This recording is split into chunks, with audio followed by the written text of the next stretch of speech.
What did I tell you guys about airsofters being salty? Every single one of you are salty. Your mama, salty. Your teammate, salty. Kevin, why are you asleep? I'm a little tired, man. It's because you're salty. This is an intervention for all of you, especially you, Kevin.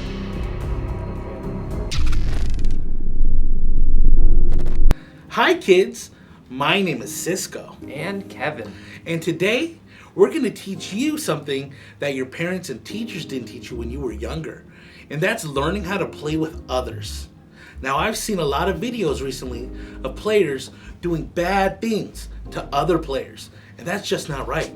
So Thick Daddy Cisco is going to have to teach you a Thick Daddy lesson. Oh, I'm just here for the ride, man. Carry on. Good. Good. Hey, you can stop. Hey, carry on. Hey! First topic we're going to be talking about today is going to be minimum engagement distance. Now, as an outdoor player, I typically go outdoors, of course, and I don't like having a minimum engagement distance.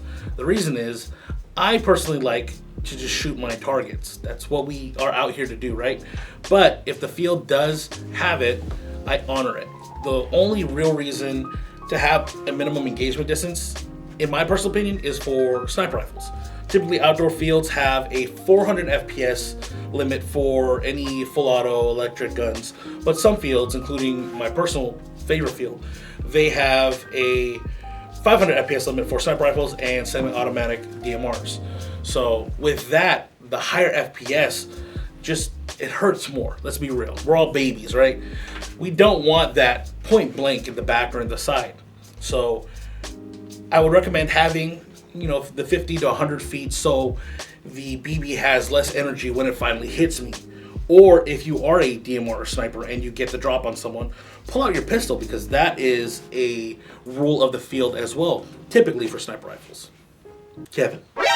So, since he's more of an outdoor player, I play a lot of indoors, so my take on minimum engagement distance for indoor play, I absolutely hate it. I despise it. It sucks. It just brews frustration. I don't like it for indoor play because there is so much gray area when it comes to minimum engagement distance. Yep. So obviously when you're indoors, there's a lot of CQB fights, a lot of close engagement situations.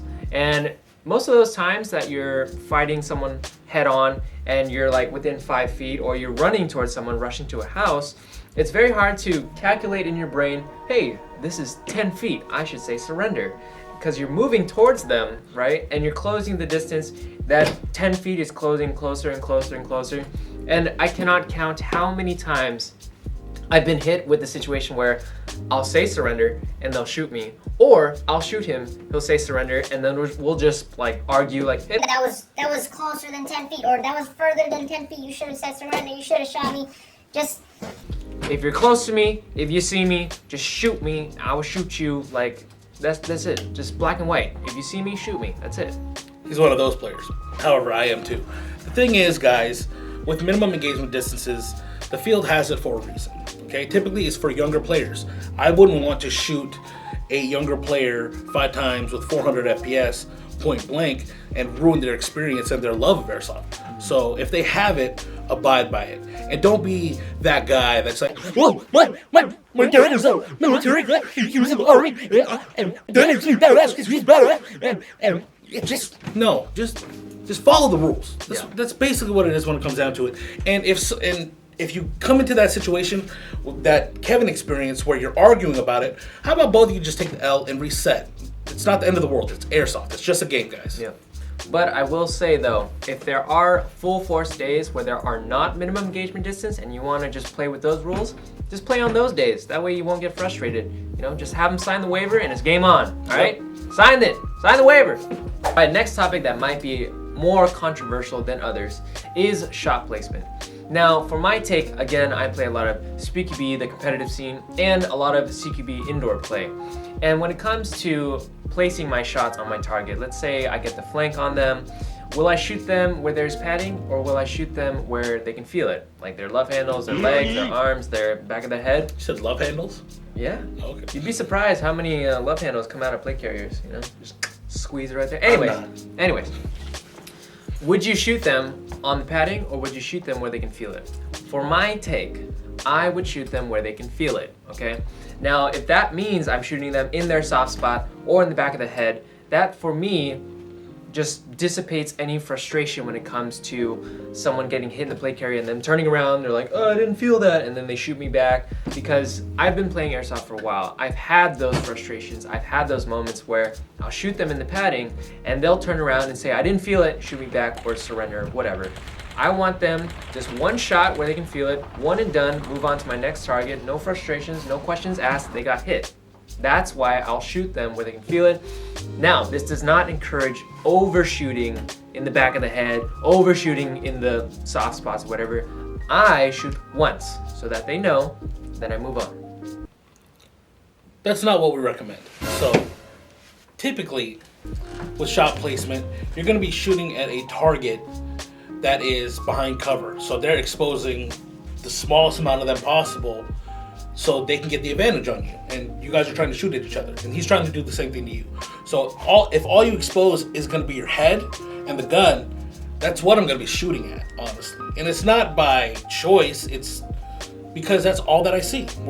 It's a game of elimination. And I'm trying to eliminate you. You're trying to eliminate me. However, in the situation that Kevin has placed, where if you get the flank on someone, don't shoot him in the back of the head. Like, do you want to get shot in the back of the head or in any of those other sensitive areas? Kevin, that's why all these people at home are salty. Because you shoot them in the back of the head, then all of a sudden they're going to be like, oh, he shot me in the back of the head. Oh, I'm going to shoot him in the back of the head. Oh, now I'm shooting everybody in the back of the head. Oh, I feel so badass. Oh, then you go home and then you're like, yeah, I got shot in the back of the head and I shoot everybody else in the back of the head now. It's not okay, Kev. It's not all right. Shoot them, they'll feel it. Hey, again, let me know in the comments what you think. Let me know. We all know what they're gonna say. Excuse me, I'm talking. Carry on. Now, shot placement leads into our next topic, which is overshooting. Typically, when I'm out on the field and I am engaging a target, I am shooting more than once. Normally, that's because I don't have the time to shoot once, watch the BB impact, confirm it, and then move on. I'm going to increase my chances of hitting the target, so I shoot maybe 5 or 6 times and watch them all fly. And sometimes that first BB hits, and then the following 5 BBs. And they think I'm overshooting when realistically I'm not. I'm just trying to confirm my kill, right?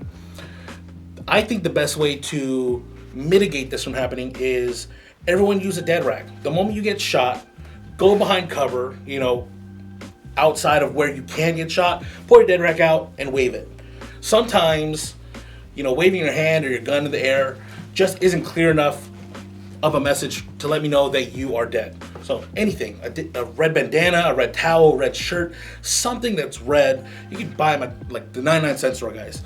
And I think that's the universal language for stop shooting, okay? I got hit, stop, please. I don't want to be in pain anymore, right? And I think that's just the best way to mitigate that. Kevin? Well, I never said I liked overshooting. Overshooting, again, my stance, no go. I hate overshooting. If you hit your target and you see a hand up, stop shooting. Simple as that. What about mag dumps? Never, ever, boys. He has the clip of me saying it. Never, ever full auto mag dump anybody. Never. Ever? Ever. Okay. Now, if you do feel the need to do that, I suggest getting off the field and going to an anger management counselor because you need help. Now, in the instance of a cheater, if you're shooting them and they're not calling it, and then you shoot them again, they're not calling it, call the ref over, identify the guy, shoot him, show him that he's not calling it, and then let the ref handle it because that's what they're there to do. They're there to help make sure that everyone's having fun and to enforce the rules that are, applied or, in place for the game. Of course, cheating sucks, but don't take it upon yourself to fix the issue when there are people there to do that for you. And our last topic of the day is going to be cheaters. Now, not specifically the cheater, but you as a player dealing with the cheater. There are a lot of different factors in Airsoft, accuracy being one of them. There are many different things that can happen at the person you're shooting. You could be not actually hitting your target. They could be wearing thick gear like a plate carrier or a sweater where you're shooting at them and it's lost so much momentum that it doesn't make a sound, they don't feel it. And number 3, maybe you're just not as good as you think you are. You know, the first reaction of getting mad and wanting to cause more pain and harm to others isn't right. You know, it's a game. You should take it lightly and give them the benefit of the doubt. You know, actually, for the first time ever, once in a blue moon, I actually agree with everything you just said. Who are you? Who are you? All right, guys. Hopefully, we learned you a thing or two. That's how we here at Airsoft Jack conduct ourselves on the field, and it's common courtesy. We shouldn't have to teach you this. It should be basic knowledge. So stop being a salty little prick.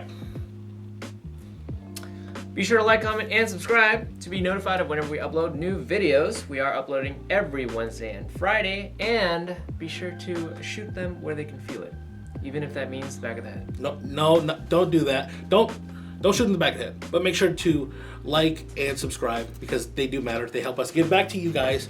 And let us know what you think in the comments below. We really do want to hear it on how you guys personally deal with some of the topics that we talked about. And we'll see you guys later. Peace. What's going on? Oh, come on, bring it. Bring it. Bring it, come on, you can't do it. Come on, do it. Do it. Oh, yeah. Oh, another one. I love it.